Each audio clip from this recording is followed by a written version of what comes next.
Hi everyone, welcome and thank you for joining me for this presentation on burnout. My name is Juanita van Heerden. I live and work in Cape Town, South Africa at Escape, which is a safe house for traffic survivors. We've been operating since 2011 and I have been at Escape since 2014, so 8 years now. I have also at the end of August 2022, which is now very recently, transitioned over into the role of organizational development strategist, which is mainly a role that will be focusing on assisting and training other safe houses who are up and coming or are struggling in certain areas based on the skills and expertise that we've gained over the years. And so we really have recognized that there's a huge need for that globally. And I'm so grateful that you're able to join me today for this presentation, because one of the things that we've seen is a huge issue and needs to be addressed is the matter of burnout, especially in the workplace where we're working with people who've been severely traumatized, in the helping profession, in NGOs, and even in corporate these days. So we're going to look at possible prevention methods and also measures that we can put in place to make sure in the workplace that we are in an environment that tries the best to prevent and treat burnout. So thank you so much for joining me for this presentation, and I look forward to going through this with you to hopefully learn and grow as we go. So in order to really address a problem, I always believe that we need to look at the root of the problem, the actual problem, and then the solution to the problem. So what is burnout? According to the World Health Organization, it's not a mental illness or a specific diagnosis, but it is conceptualized as a syndrome that oftentimes occurs when we're exposed to chronic workplace stress. There are three main factors that contribute. That would be a telltale sign if somebody is experiencing burnout or about to approach burnout, and that would be exhaustion, physical, emotional exhaustion, not being able to really get up in the morning, being exhausted in terms of relating to other people. There's also huge negativity and cynicism that plays into all areas. You'll see that somebody lacks empathy when you're just so exhausted and overwhelmed that you can't even sympathize with someone who might be going through something very, very serious that you might have had a lot of compassion before. Then there is also reduced professional efficacy. So in all of the work that we do, you start to see that the quality of the work is falling behind. I myself have also gone through burnout, and it's been 3 years now, and there's still some remnants that are part of my life that I still need to process and deal with. And personal efficacy is definitely one of the factors that has also been affected. I see myself as a very efficient person, and during the state of burnout, I was truly only able to deliver about 20% of the work quality that I would have been able to deliver before. So I can definitely relate to a lot of these, and there might even be some of you here today who have also experienced it or might even realize that you are currently experiencing burnout. The point of this presentation as well is that when we see this in another work colleague, that we'll be able to speak into that in love and help guide them through to prevent as much as possible it getting out of hand. This is just a little clip that I thought would be fun to share. I'm sure all of us have experienced this level of overwhelm and frustration where everything has just been building up for such a long time to the point where we just completely crack. So this is obviously what we would want to avoid. So let's go through to the next slide.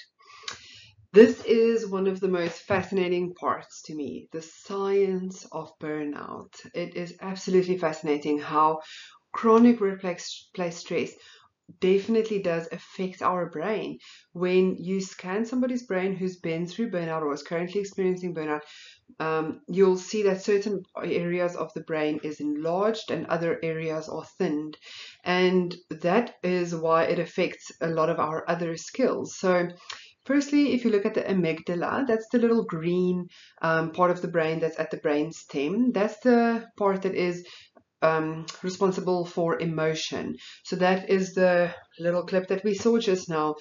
That person is obviously at a point of being overwhelmed and fed up and not being able to regulate their emotion. So you might find that you cry easily or that you snap easily when you're experiencing burnout. Another part is the prefrontal cortex that thins. So that's our logical brain. That is how we reason when something might seem unreasonable, that we'll be able to sober-mindedly, logically think through it and realize that it does not require a extreme reaction. But when we're in a space of burnout, that part is thinned, and so we have less access to the logical part of our brain. So we might feel that we're over emotional about certain matters that wouldn't normally trigger such a response. Another part that it does is reducing the basal ganglia. Now, the basal ganglia is mainly responsible for motor functions, also a lot of the kind of stuff that we do in autopilot. I remember when I was in the thick of burnout, I would drive on the normal route that I've been taking for years, going home, and I would drive right past my house, right? I'm sure a lot of you guys have experienced similar situations, but it became very frequent.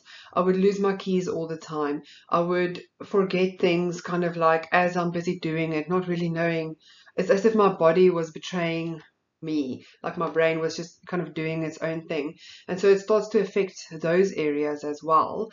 And then it just mainly also weakens all of the brain connections, which is very frustrating because it feels like your brain is failing you, and you know that you're able to deliver a certain quality of work and you're not able to do that anymore. So it really is something that needs to be taken very seriously, because they also say that the longer you remain in a state of burnout, the longer it takes to recover.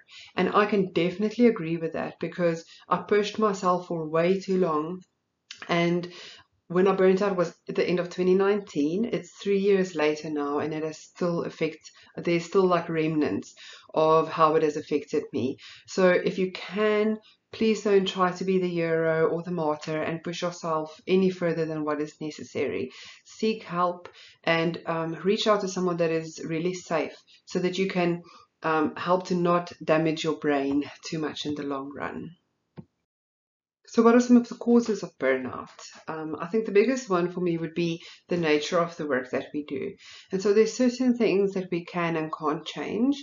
And working with severely traumatized people is something that we cannot change. In fact, that's what we want to do. And that would obviously also affect us because we are humans and we do have empathy and we do experience a lot of the pain of those that we walk a journey with. So that would affect us, but our response to that is very critical. Another one is unreasonable time pressure, difference in values. That can also be a very big one, especially if there are faith values, if there are certain values in terms of quality of care, where another one might compromise in terms of unity when you have a team member that might cause some friction. Another one might be lack of role clarity, where a person doesn't really understand what they are supposed to do, and so that adds a lot of pressure. Lack of communication between staff and management. That's something I've seen so many times, where managers keep themselves separate from the staff. And my idea of leadership has always been we plow the field together. There's no hierarchical way to really run an organization well. We need to be able to be a strong team and work together. What are some of the other ones? Lack of reward. Something that I oftentimes do is I would just buy a little chocolate with a little handwritten note to thank the staff for what they've done. It's very inexpensive and it's not a huge gift, but it is a little bit of something every now and then that helps them to see that they're appreciated, and that I see them and that they're valued. And I think unmanageable workload. That also comes with, if there is constant communication between management and the employee, it would be very clear when the workload is getting too much. And it is the manager's role to be able to see that and help guide and direct the staff member through that process so that it doesn't become overwhelming. A number of studies have shown that the negativity and cynicism that is often characteristic of a person within a really deep state of burnout affects the workplace, it affects the employees within the workplace. And so when we look at the issue of burnout, we need to look at the social setting within the organization and be able to help a staff member who might already be experiencing burnout, or where we see the first stages of burnout, that we can intervene and remove that person from the overall work situation and give that person a space to take a couple of days or how long ever it needs to be able to refresh, recuperate, so that that negativity does not spread throughout the rest of the organization. Prevention is always better than cure. Early interception means that there will be a faster recovery. So let's see how we can call out the early signs within one another and even within ourselves. I know that once we are able to see these things and address it early, that it won't have as much of a long-term effect on us. So some of it might be muscle tension, anxiety, depression, insomnia. For myself, anxiety was very real.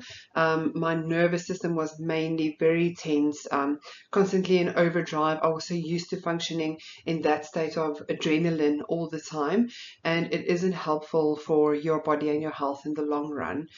So if you can avoid that as soon as possible, that would be better. Frustration and irritability with other staff members, even with yourself, with people at home. It might affect your relationships and go over into that. Difficulty focusing and concentrating. I know even an email, I would read the same email 5 times over, not being able to actually absorb the information. I would just be so exhausted, so depleted. So once you see that start happening, definitely take the measures that are available to you to prevent that. And diminished pride in your work, as well as what we've mentioned earlier, less efficacy in your work as well. So if we can address these signs, and you might find a list of more early detection signs, then we know that we will prevent it from spreading too far, and that is the first prize. So some of the stuff that we can do in order to proactively address burnout, as you can see, there's quite a couple of them listed. Examine your options and take back control. That would really mean sitting with somebody that you know and trust and really looking at what are your options. Are you going to work too early? Are you staying too late? Do you need to put healthier boundaries? Is there another option to maybe ask your manager whether you can shift some of your workload around? Oftentimes when we're feeling overwhelmed and burnt out, we don't feel that we have a lot of options, and that can feel very disempowering. So when you're able to sit with somebody else who can kind of guide you through that process, it really is helpful, and it empowers us to realize that there are certain measures that we can put in place. Like I also said, speak to a person that you can trust. I am such a huge fan of therapy. I myself have also realized many years ago that if I don't deal with my own pain and trauma, that would be projected onto those that I work with. And I realized that I can't want health for others if I don't embrace that for myself and work through my own journey. We all have a story, right? We all have a reason why we want to do this kind of work. And so it would always be recommended to speak to somebody who is removed from your private life, removed from your friendship circle and your family life, who is trained to help guide you through these very difficult questions and the difficult seasons of life. And it is just such a safe space to be able to process stuff and learn tools and resources that you can use within your life and in your workplace as well. And then I think alongside the options and taking back control is also identifying things that you can put in place that will be helpful to you. You might find that taking a walk in the morning before work might help you. Speaking to a colleague who might be pushing some of your boundaries. It might be that you ask for a deadline to be extended. There's just so many different ways that can look, but you would know for yourself. And then also practicing self-compassion. That's something, again, that I've been struggling with a lot.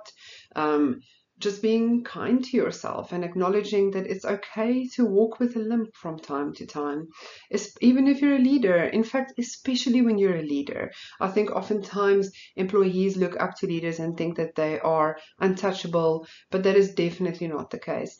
I found that when I am more vulnerable and open, that vulnerability begets vulnerability. And so having that kindness towards myself allows me to heal, and it allows me to grow and have that space where I can admit that I'm not coping and that I need help. And then fun, oh my word. I remember the one time I was on my therapist's couch and she asked me, when was the last time you had fun? And I was like, what is this fun that you speak of? I've completely forgotten how to have fun. I've just been so caught up in work, having a high sense of responsibility, and not realizing that I not only need to have fun, but that I deserve to have fun, that I should have fun, that it's healthy and good for me. So definitely make a priority with that. It's just kind of a space where you can leave work at work and forget and laugh and just be in a space where you're able to just have joy in your soul. Create that space for yourself, whether it's being creative, or there's just so many different ways that you can make that happen for yourself. But definitely fun should not be understated. And then set clear boundaries. I think the camera might actually be going over that one a little bit, but it says set clear boundaries, and especially within the workplace. Oftentimes the boss might ask you to work overtime, or there's just so many different things in which you would need to put boundaries in place. When another staff member might be pushing your boundaries or asking you to do things that would cover for them, but that would exhaust you in terms of your work hours. Don't work overtime unless if it's absolutely, absolutely necessary. I know that some of you might think, oh my goodness, what do you mean? But I really believe that the hours available to you, whether it's 9 to 5 or whatever it is, should be enough to accomplish your work. If you find yourself oftentimes doing overtime, working until 6 every day instead of 5 for a prolonged period, then that's a definite red flag that something is wrong and your work hours really need to be reevaluated. So let's go on to the next slide. And then when we work together and we accomplish these things, we're happy. Then organizational tools to implement. So this one is particularly for managers. And if you're not a manager, I would highly recommend that you present this to your managers, and that we're really able to work together. And like I said, not have a hierarchical view of the organization, but that the manager and the staff member would really work together to be able to implement these matters for organizational sustainability, for the health and well-being of the staff members. And so, like I mentioned, limit work hours. Whatever your work hours are supposed to be enough. Otherwise, it does need to be reevaluated. Take sick leave. That is such a good example. I was so proud of myself for never taking a day sick leave, and then after 5 years of working non-stop, overtime, weekends, after hours, I eventually crashed and had burnout. And I was so proud to tell my doctor that I've never taken a sick leave day, and she looked at me kind of disappointed and said, well, what has that helped you?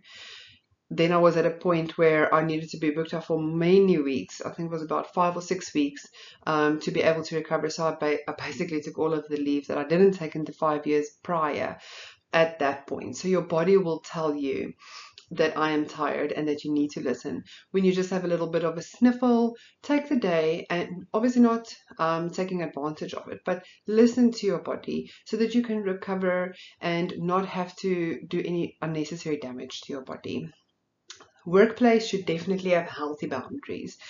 A manager needs to respect the boundaries of a staff member and vice versa. the organization should not expect anything from a staff member that is unrealistic or outside of their jurisdiction and their job description. Taking breaks. This is also something that I can attest to, that I have not been doing very well prior to burnout. And I would just work right through. I wouldn't take a tea break. I wouldn't take a lunch break. And that really does affect us, because as the new director of Escape and I were chatting the other day, and he also mentioned that a brain that is constantly working and engaged, prolonged period of that is bound to lead to burnout. And I thought that that was so good and so well said, because we do need to take a break, and we're allowed that. There's also another method called the Pomodoro method, and that is where you work for 20 minutes and you take a 5-minute break. Work for 20 minutes, take a 5-minute break. That might work for one person. Another person might work for an hour, take a walk around the office or wherever you're working for 5 minutes, and just get the blood flowing a little bit. Whatever works for you, a break is definitely necessary to give your mind a break and to be able to function and go on in a healthy way. Crisis counseling and debrief, that is something that is definitely necessary. Within our safe house environment, we oftentimes had a crisis. Obviously, working with people with psychiatric challenges, there are a variety of crises that go alongside that, and just a lot of traumatized people living together, and the staff sometimes also having friction. And so whenever there's a crisis, there's a lot of tension within the staff, and so providing that safe space for them the next day or as soon as possible to have somebody to debrief with is very, very important before it starts building up. And taking mental health days, I know that a number of companies make paid mental health days available, somewhere between 2 to 5 days a year. Just when you're feeling like, I'm so overwhelmed, I can't actually do it today, I just can't go in. That has been so helpful, instead of pushing and forcing yourself and then just cracking at some point. So that, I don't even feel should be a negotiation. It should just be an option, especially in the helping profession. Then something that I might be stepping on some toes, but I do feel that it's necessary and will be so helpful, and I would love it if we can implement this, and that is paid sabbaticals. So that might look like a month off every 4 or 5 years on top of your annual leave. So you, in South Africa, the annual leave varies from 14 to 21 leave days, paid leave days a year. And my recommendation is about every 4 years, there's a number of companies that do this, that you get a consecutive month that you have to take, like in that box frame period, for a month solid, without taking any other, like working in between. And that really gives your mind a space to be able to really let go from work and do some creative hobbies or travel, and not have to worry about where your salary is going to come from. I know so many people have said, I know I'm burnt out, I know I'm exhausted, but I can't afford to take off. And that is very sad, because we might find then that the staff member gets to a point of being depleted and walking away from the field entirely, and that is not what we want. Like I said, limit overtime, and then address issues with management. Don't be afraid of speaking to management. So many times I've noticed that staff members are afraid, because of my role in leadership, to speak to me or another leader, and in other organizations I've noticed the same as well. And so the point would be that there is an open door policy between management and staff, that the staff know that they can come to me at any point in time, bring issues to me, because I want to hear that feedback, so that we're able to work together and really bring a healthy environment to the workplace. Teamwork makes the dream work. I have really seen the value of working in team and supporting one another and having one another's back. Oftentimes we think we can or should do this alone, and I used to think that for a very long time. But I can promise you, when we work together and I work on my strengths and you work in your strengths and we complement one another, that is really the most ideal work setting for us to work in. So you might feel overwhelmed. You might feel, oh my goodness, I've actually realized that I myself have burnout. Where do we go? How do we start implementing this? So let's break it down into simple steps. I think first and foremost, try to find a stress test online. Psych.com has definitely got a stress test that is just a quick quiz that you can do with immediate results. And then on the burnout side, the best burnout test is the MBI test, which was also scientifically studied and I think came out in the 80s. That one you need to pay for, but online you'll find a variety of different quizzes that you can just quickly do 10 questions and quickly assess whether you have burnout or not. I would then recommend going to a doctor if that's possible, maybe getting some routine tests done, as burnout could have possibly, depending on how long you've been feeling a certain way, could have possibly already started affecting certain areas of your health. You might have high blood pressure, etc. For those of you with access to internet, the Calm app has also got amazing reviews and helps people to just kind of be present in the moment and really be able to have breathing exercises, etc., so that all the pressure building up doesn't affect you in the same way. That's not a solution, but it's definitely something that you can do in the interim. Please show this presentation to your management, or if you are a manager, please look at practical ways that you can implement these strategies into your workplace so that you yourself don't get burnt out and those around you don't get burnt out as well, because I'm sure that you believe in the cause and in the work that you're doing and that you want it to be sustainable.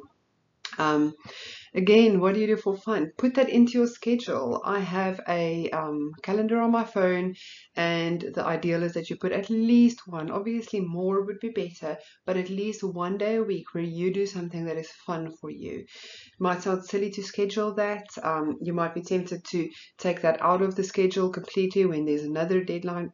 But it really is important. We cannot downplay the importance of having fun and relaxation in our lives. So definitely make a habit of that. And again, take your sick leave. Don't push your body any further than what it has already been pushed. We need to be able to take care of ourselves so that we can take care of others as well. So I hope that this presentation has been a little bit helpful to you. If any of you would like to get in contact with me, let me know. I can also send a link in the comment section for the burnout and the stress tests. And yeah, thank you so much for being with me today. And I wish you all a very healthy well-being within your staff and organization.